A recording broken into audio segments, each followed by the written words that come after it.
அனைவருக்கும் வணக்கம். இன்றைய பதிவு புலால் மறுத்தல் அதிகாரத்தில் உள்ள திருக்குறள்களையும் பொருள்களையும் கூற வந்துள்ளேன். தானோர் பெருக்கற்கு தான் பிரிது ஓ நண்பான் எங்கென மாலும் அருள் பொருள்.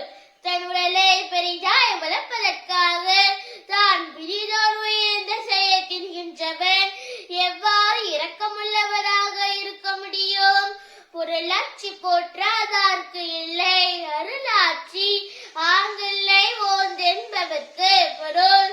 பொருளையவராக இருக்கும் தகுதி அப்பொருளை காப்பாற்றாதவர்க்கு இல்லை. அவ்வாறே அருளையவராகும் தகுதி ஊரை தின்பவருக்கு இல்லை. படை கொண்டான் எஞ்சம் போல் நன்று ஊக்காது ஒன்றன் உடசுவை உண்டாம் மனம் பொருள். ஓர் உயிரின் உடலை சுவையாக உண்டவரின் மனம் கொலை கருவியை கையில் கொண்டவரின் நெஞ்சம் போல் இரக்கமற்று காணப்படும். அருளல்லது யாதியனின் கொல்லாமை கோரல் பொருள் அல்லது அவ்வொன்றினர் பொருள்.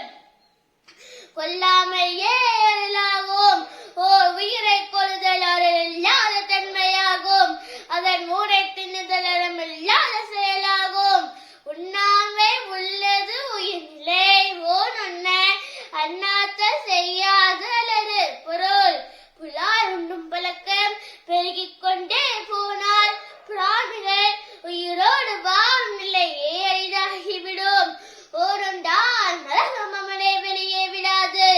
திணல் பொருட்டா கொல்லாது உலகினேன் விலை பொருட்டாலும் தருவாரியே பொருள். புலாலை தின்னும் பொருட்டாக உயிர்களை உலகத்தா கொல்லாதிருந்தால் விலையின் பொருட்டு ஓன் விற்பவர் இல்லாமல் போவார். உண்ணாமை வேண்டும் புலால் பீது ஒன்றன் புன்னது உணர்வா பெறேன் பொருள். ஆராய்ந்து பார்த்தால் புலால் என்பது உயிரினங்களின் புண் என்பது நன்கு புலனாகும். அதை உணர்ந்து புலாலை உண்ணலாகாது. செய்கிறேன் தலை பிரிந்த காட்சியா ஒன்றார் உயிரந்தலை பிரிந்த ஓன் பொருள். குற்றத்திலிருந்து நீங்கி அறிவிடைவோர் உயிர் வழி வந்த உடலை ஒரு போதும் உண்ண மாட்டார்கள். அவிசொழிந்து ஆயிரம் வேட்டலின் ஒன்றன் உயிர் செகுத்து உண்ணாமை நன்று பொருள். பல வேள்விகளை செய்வதால் கிடைக்கும் பலனை விட புலாங்குதலை கைவிடுவதால் கிடைக்கும் பலன் மிகவும் நல்லது. கொல்லான் புலாலை மறுத்தானை கை கூப்பி எல்லா உயிரும் தரும் பொருள். கொலை செய்யாமலும் புல்லால் உண்ணாமலும் வாழும் எந்த பண்பாளனை எல்லா உயிர்களும் கை கூப்பி வணங்கும்.